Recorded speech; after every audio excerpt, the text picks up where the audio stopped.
Ainda vale a pena ter programação em 2026? A resposta é sim, vale a pena. Isso porque é uma das poucas áreas que paga bem na atualidade, tirando médico e alguns outros cursos de engenharia. Também temos a possibilidade de continuar no trabalho remoto, apesar que as vagas diminuíram bastante e as poucas que tem estão bem concorridas. Mas sim, vale a pena. E indo para a parte que eu mais gostava, né, que era escrever código, sentar minha bunda na cadeira, ficar lá olhando para minha ideia e ficar escrevendo código. Isso mudou muito. Por quê? Agora com a IA, bom, ela escreve quase que toda a parte do código para gente. E o que ficou para nós engenheiros é entender o problema, decompor esse problema em problemas menores e usar a IA como um copiloto ou a outra forma que está sendo bem difundida atualmente, que é toda a parte de Spec-Driven Development, que seria nada mais que você fazer toda a especificação do que tem que ser desenvolvido e passar para a IA como que ela deve desenvolver dado a sua especificação. E o motivo disso é porque muitas empresas, para não dizer todas, adotaram a IA como forma padrão de escrever código, né?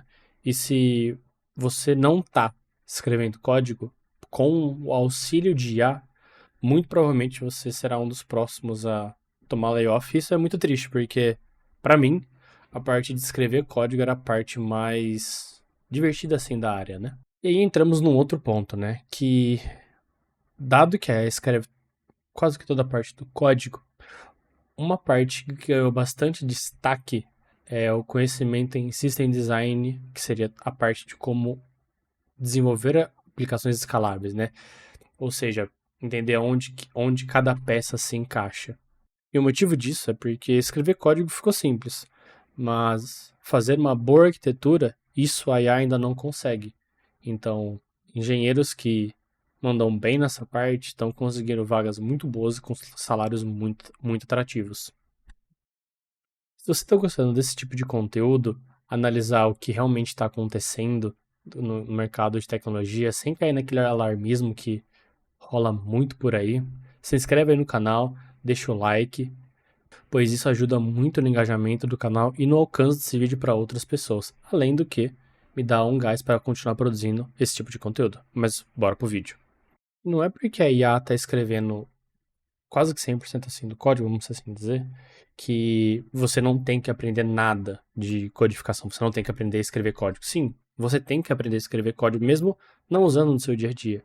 E o motivo disso é, se a IA vai escrever código, alguém tem que ser o responsável por revisar esse código e garantir que a IA não alucinou e que ela não inseriu nenhum bug. E essa pessoa é você. Porque falar, esse bug foi por causa da IA. Não, cara, não é por causa da IA. A IA, ela é apenas uma ferramenta e ela tem que potencializar os seus conhecimentos. E os seus conhecimentos em programação têm muito valor, mesmo você não escrevendo. Você vai auxiliar a IA e ela vai escrever seu código. E se você não saber escrever código, como que você consegue avaliar se o que está escrito lá realmente faz sentido para o problema que você está tentando resolver?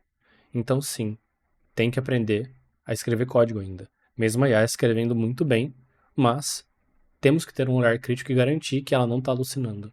Só para trazer um dado aqui, né, da empresa Sonar, que é a empresa que implementou o Sonar Lint, toda a parte de verificação de código, né, verificação estática de código. Bom, então isso aqui é uma pesquisa que é o estado do código, né, o State of the Code Developer, ou seja, o estado de como está sendo desenvolvido o código, e foi uma pesquisa que foi feita esse ano. E aqui diz que os desenvolvedores que estão usando IA, né? E dessa pesquisa, de todos os desenvolvedores que responderam, 72% usam IA todos os dias. E dos desenvolvedores aqui, né? Os que usam múltiplas vezes ao dia usam 42%, os que usam diariamente são 30% dessa pesquisa, os que usam ocasionalmente são 6%, os que usam semanalmente são 7%, e os que usam algumas vezes na semana são 15%. E aqui embaixo a gente já tem outro gráfico que é muito interessante que corrobora com o que eu falei, né? Isso aqui é a porcentagem do código que hoje é escrita por IA ou assistida por IA, né? Então, se a gente for ver aqui no tempo, né? Em 2023, que foi quando teve o boom do chat GPT, 6% do código era escrito por IA. Em 2024, a gente tem um salto para 19%. Em 2025, 42% do código. Em 2026, 55%. E em 2027 a previsão é que 65% do código seja escrito por IA. Mas isso é apenas um reporte da Sonar. Tem outras companhias que declararam a porcentagem de código que é escrita por IA, né? Então, por exemplo, e pegando a Uber aqui como exemplo, né?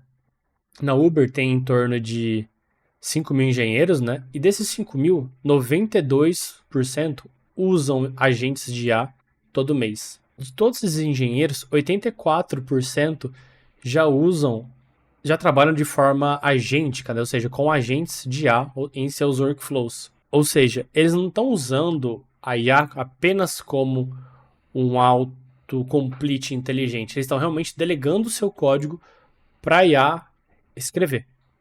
Logo aqui embaixo eles já falam, né? O resultado fala por ele mesmo, né? A IA hoje gera 72% de toda a linha de código escrita dentro de uma IDE. E esse não é um caso único. Se a gente pegar aqui outra matéria, por exemplo, essa aqui é da Google. O próprio CEO da Google já disse que 75% do código hoje já é gerado completamente por IA. Logo aqui embaixo ele já fala, né? A gente já tem usado IA internamente dentro do Google faz um tempo.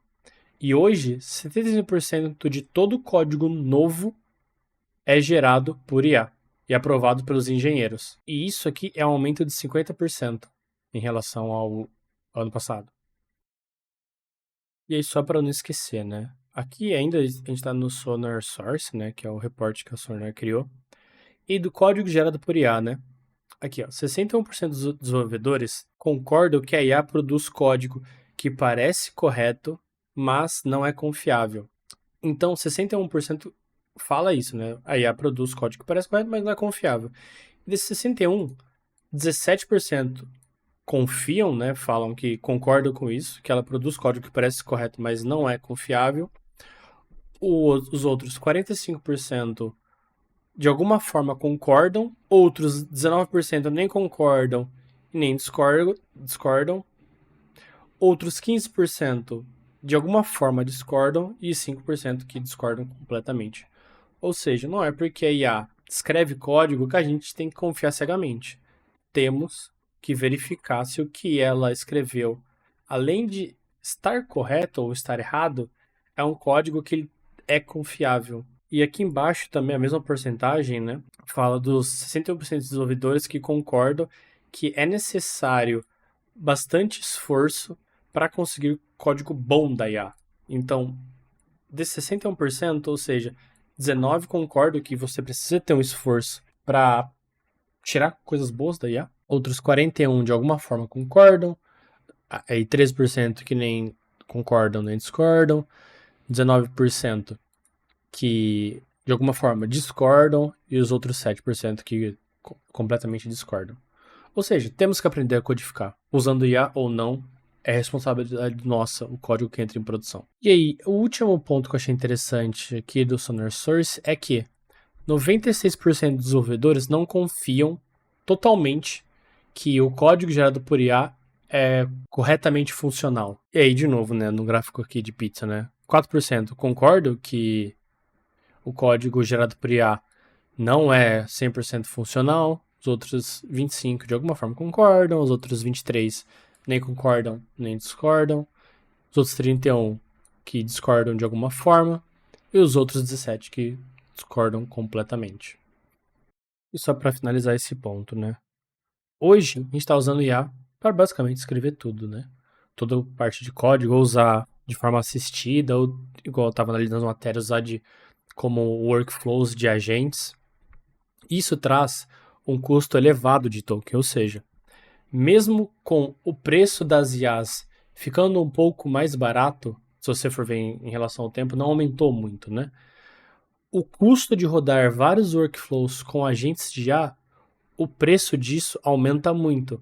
Então, um bom programador que ele consegue fornecer o contexto suficiente para a IA, para que ela não tenha que ficar explorando manualmente, entender qual que é a arquitetura do serviço que ela está trabalhando, é muito bom, porque você evita o custo você evita ficar desperdiçando token. Bom, e mostrando um pouco o preço aqui do custo por tokens, né? Então, quando o Cloud lançou, ele já era um modelo um pouco mais caro, tá? Então, na época, a gente tinha o Haiku e o Sonnet, né?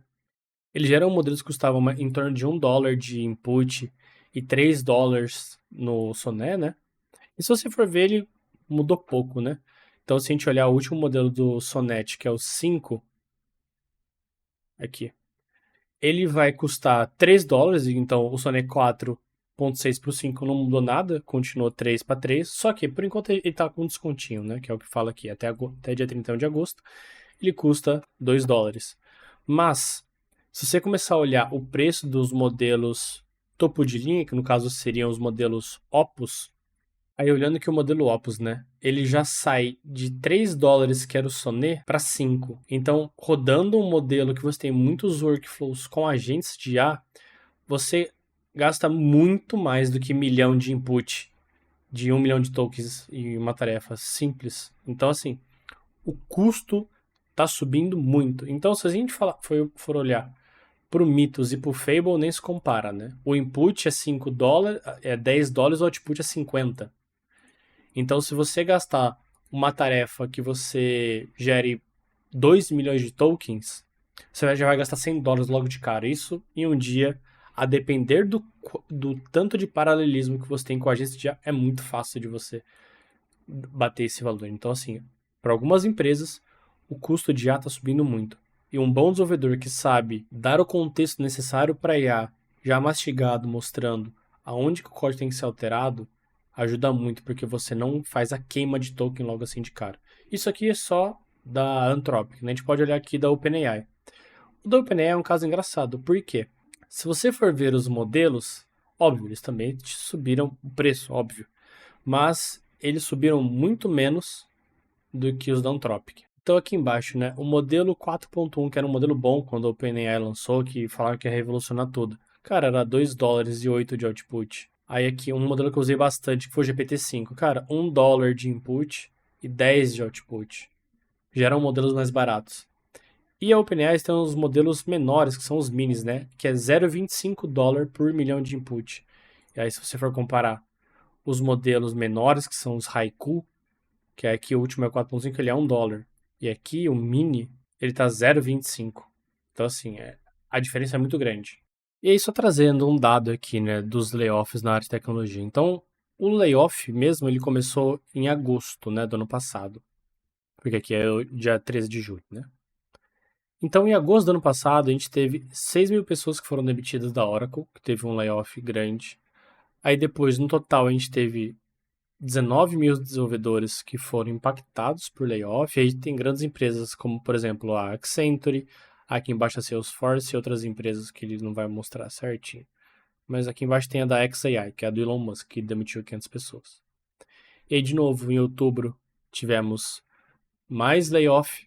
Então, aqui da Amazon, depois da Applied Materials, não faço ideia que é, da Rivian, acho que é dos carros elétricos. PyCon, nunca ouvi falar. E assim sucessivamente, né? Então, assim, temos bastante layoff tendo na área de tecnologia. Não é uma área mais tão estável como era antigamente, mas é a área que eu gosto de atuar, né? Eu gosto de escrever códigos, né? Não tanto quanto eu escrevi anteriormente por causa da IA, mas é a área que eu gosto. Então, assim, não é mentira dizer que a nossa área está passando por uma boa instabilidade por causa da IA, igual mostrei. Vários layoffs acontecendo, redução de vagas de todos os níveis, desde júnior pleno até sênior ou cargos acima de sênior como principal, ou staff, ou distinguished. Mas é o que temos para hoje. E apenas finalizando o vídeo, sim, apesar de todos esses problemas, eu ainda acho que vale a pena aprender programação em 2026. E pelos mesmos motivos que eu disse no começo, né? Mesmo com todas as instabilidades, cara, é uma área que ainda paga muito bem. Temos a possibilidade de trabalhar remotamente ou para qualquer lugar do planeta. Por exemplo, se eu estou aqui no Brasil, eu posso trabalhar para uma empresa que está lá no México, outra que está nos Estados Unidos, ou que está no Canadá ou na Europa. A concorrência aumentou? Aumentou. Mas ainda temos essa oportunidade. E se você gostou do vídeo, deixa o like, se inscreve, tamo junto e te vejo no próximo vídeo.